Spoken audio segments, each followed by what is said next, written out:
بيكم في قناة سفرة سهير. ازيكم يا حبايبي، عاملين ايه؟ طبعا انا برحب بكل الناس اللي دخلت عندنا جديدة على القناة، بجد بشكركم من كل قلبي. والنهاردة حابة اعمل معاكم، كان عندي اوردر كده، كان فيه عروض. هنعمل مع بعض كل مجموعة التورت ديت، بس كل يوم هنزل لكم مثلا تورتة او اتنين في فيديو، بحيث ان ما اخرش عليكم الفيديو برضو ويبقى الوقت طويل عليكم. يا ريت بقى تشجعوني بلايك واشتراك وتفعلوا. بصوا يا جماعة، دي التورتة، أول تورتة هنعملها مع بعض في الفيديو دوت. وتعالوا بقى نعرف مع بعض المقادير بتاعتنا. تمام. أول حاجة بجيب، طبعا أهم حاجة يكون عندي مضرب كهرباء أو عجين، لأني أنا بستعمل دقيق الاسبونش الجاهز. اللي متابعني عارف إن أنا بحب أعمل التورت بتاعتي بالدقيق الاسبونش الجاهز. أول حاجة بجيب 3 بيضات، بيكون حجم البيضة يكون كبير. التورته اللي انا هعملها دهيت ال3 بيضات دي هطلع منها تورتتين. تمام. وهنزل بربع كوبايه ميه، وهنزل بمعلقه محسن. بعد كده هننزل ب 350 جرام دقيق اسبونش جاهز. تمام. لو البيض عندك صغير يبقى هتضيفي 4 بيضات. بعد كده بقى بنشغل عليهم العجان، بيقعدوا لمده 10 دقايق وهما بيتعجنوا. بحط ربع معلقه فانيليا ومعلقه خل. وفي حاجه كمان يعني بتبقى انت حابه تحطيها تمام، مش حابه خالص. انا بحب تملي احط حوالي ربع معلقه بيكنج باودر، بتفرق جدا في الكيك وفي الهشاشه بتاعه الكيك.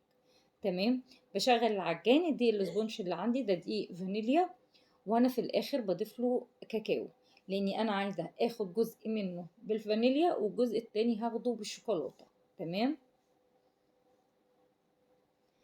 بعد ما بيتضرب عندي الخليط كويس جدا، بحط اللي هو الكاكاو. يعني ما بحبش احطه في الاول علشان الكيك بتاعي ما يبقاش مكتوم، لكن انتي ما اللي بتحطيه بعد ما الاسبونج بتاعك بيتخلط بالشكل ده بيبقى حلو جدا. بصوا، بجيب بقى حله او صينيه يعني المتوفر عندك. ابدأي بقى بطني الصينيه بورق زبده، وبعد كده افردي الخليط بالشكل دوت. بعد ما بسوي الكيك بالشكل ده، بجيب بقى اي خله وببدا اعمل يعني اشكال عشوائيه عشان الكيك بتاعي ما يبقاش فيه فراغات من جوه. تمام. طبعا بنكون محضرين الفرن، بنسيبه بيسخن كويس جدا، وبعد كده بندخلها على حراره بتكون عاليه، وبعد كده بتقعد عندي حوالي من تلت ساعه لنص ساعه. جيت بقى في الجزء التاني، زي ما انا قلت لكم، انا هعمل يعني انا هعمل كيكه كامله فانيليا وكيكه التانية شوكولاته من المقدار دوت. هاخد منه تورتايه نص فانيليا ونص شوكولاته. تمام. فانا ضفت على الخليط الباقي حوالي معلقه ونص من الكاكاو الخام الاسباني. وبعد كده بقى بدات اجيب الحله بتاعته، قبل يعني بطنتها برضو. وبعد كده بنزل بقى بالخليط كله بالشكل ده. تمام. بفرد كويس برضو الخليط بنفس الخطوات. الكيك ده بقى اللي عملناه يعني عملنا منه 350 جرام دي اسبونج، دول هطلع منهم تورتيتين. تمام. برضو بعمل بالخلة كده بشكل عشوائي عشان الكيك بتاعي يطلع حلو والمسام بتاعته تبقى كويسة. بصوا، انا بعد ما طلعوا عندي بقى يعني طلعوا خلاص من الفرن، سبتهم لغايه ما بيردوا خالص، وكنت مغطيهم اول ما بيخرج الكيك عندي من الفرن بغطيهم بفوطه تكون تقيله. بسيبها مثلا على الاقل 4 ساعات لو انا مستعجله عليها. لو انت بقى مش مستعجله، يفضل ان احنا بنخبز الكيك من بالليل، وتاني يوم بنبدا بقى نشتغل فيه. تمام. بعد ما الكيك بيرد بالشكل ده خالص، احنا هنجيب بقى سكينة هنقشر الوش، او لو انت مش حابة تقشريه براحتك خالص. دول بقى الكيكتين اللي عندي اللي هم طلعوا من 350 جرام دقيق سبونج. تمام. ببدأ بقى اقطع الكيك بالشكل دوت. بصوا الكيك من جوه يعني ابيض وحلو جدا. ببدأ بقى اخد الطبقات، هو بيطلع لي كل كيكاية 3 طبقات. تمام. ما اللي بيتحشي بيبقى حلو الارتفاع بتاعهم جدا. بصوا، انا قشرت الوش بتاع الفانيليا بالشكل ده. يعني احنا هنعمل مع بعض تورتايه دلوقتي منهم، والتورتايه التانية هنزلها لكم في فيديو تاني.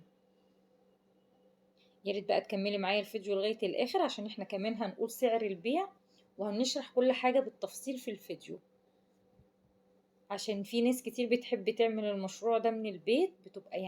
بيبقى حلو جدا، وفي نفس الوقت انت تبقي عارفة الاسعار بتاعتك والتكلفة قد ايه. تمام. بصوا، انا قطعت الكيك برضو اللي هو بالشوكولاتة، برضو قسمته على جزئين بالشكل ده.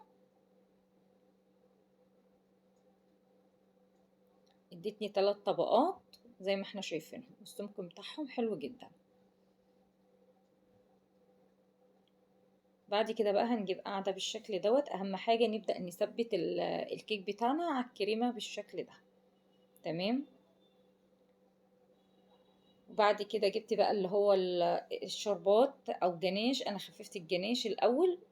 يعني بصوا، ممكن هو الجناش بنجيب ربع كوباية لبن، بنخففه وبنقلبه كويس، وبعد كده بنسقي بيه التورته بتاعتنا.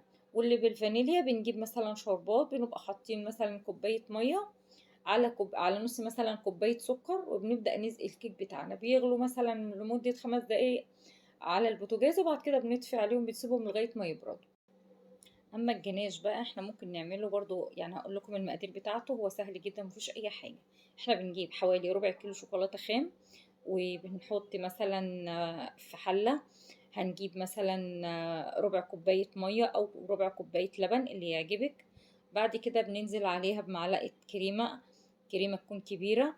وبعد كده بننزل بربع كوبايه زيت. تمام. وبعد كده بقلبهم كويس جدا وبرفعهم على النار. اول ما بيغلوا ببدأ احط الشوكولاتة، بقلبها كويس جدا، وبكده يبقى عندي جناش حلو خالص. ممكن ينفع يتصب عندك على التورته، وممكن ينفع تحشي بيه التورته. تمام. بيبقى جناش حلو جدا لامع وفي منتهى الجمال. دي كده كانت مقادير الجناش بتاعتي. تمام. انا قلت لكم الجناش ده مقدار قليل، عشان لو حابه تعملي تورتايه صغيره او تورتيتين هيبقى مناسب معاكي. بعد كده هو بدأت أجلس التورتة بالشكل دوت. قفلتها بقى بالقمع كده يعني حوالين التورتة، عشان تبقى في التجليس بتاعها تبقى سهلة، وفي نفس الوقت التجليس يبقى معاكي مش هياخد وقت خالص، ما اللي انتي بتحطي في كيس أو في قمع. يعني لو كيس سندوتشات عادي خالص ممكن تحطي فيه وتحشي بيه التورتاية في الجوانب كده. التجليس فعلا بيبقى سهل جدا. تمام. انا حشيت التورته زي ما انا قلت لكم، نص فانيليا ونص شوكولاته، والتجليس هيبقى ايه؟ كريمه بتاعه شوكولاته. تمام.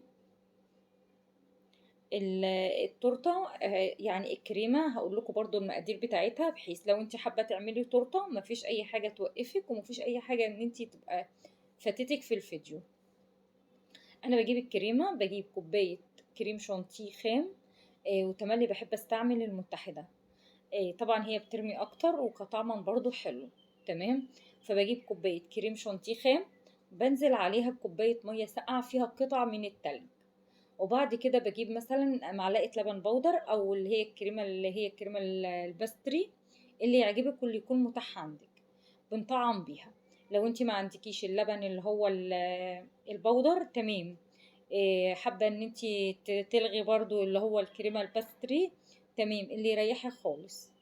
وبعد كده اهو بنضرب الكريمه لمده مثلا 10 دقايق كده، بنلاقي الكريمه بتاعتنا هاشت وبتبقى في منتهى الجمال. لو انت حابه بقى تعمليها بشوكولاته، الجناش بعد ما بنسيبه بيبرد، تحطي معلقتين جناش او 3 على الكريمه، هيبقى معاكي كريمه حلوه جدا بالشوكولاته. بدأت بقى كده، انا خلصت التجليس بتاع التورته. حطيتها في التلاجة بس حوالي ساعة، وبعد كده خرجتها. بدأت أصب الجناش بالشكل ده، ووزع عليه بوزع بالشكل ده. انا ليه مش مثلا مش بحب ان انا اكمل التورته لغايه الاخر بالجناش. تملي في روزيتات ما اللي بتيجي تعمليها، ممكن في الحر اللي احنا فيه تلاقي الروزيتا وقعت، عشان الجناش بيبقى مثلا انا ببقى مستعجله، ولا بيكون عندي شغل، فما بلحقش اجمد الحاجه. تمام. بصوا بقى الخطوات بتاعه الكريمه دي، انا عملت باللي هو القمع بتاع اللي هو الاكلير. تمام. او القمع بتاع بلح الشام. عملت روزيتات بالشكل ده، بعد كده جبت ظهر معلقه، بدات اعملها زي اكني بمسح كده على ما فيش. تمام. وبعد كده جبت اللي هي الكريمه، اللي هي البيضه، اللي هي بالفانيليا. عملت بقى بالقمع بتاع النجمه الصغيره. بين كل ورده وورده بقيت احط اللي هي الكريمه اللي هي بالورده الصغيره دي. تمام.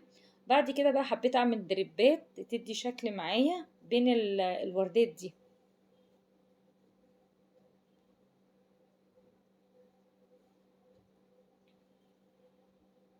تمام. لو انت حابه بقى تعملي الدريبات قبل ما تحطي الكريمه دي. تمام. بس حبيت بقى اقفل التورته بالشكل كده بتزيين بسيط جدا. مجموعة التورت بقى اللي انا عملتها في الفيديو اللي انا وريتها لكم من الاول، سعر البيع بتاعها كان 180 جنيه. يا ريت تكتبوا لي رايكم في التعليقات، عايزه اعرف رايكم، هي كده سعرها كويس ولا ايه رايكم؟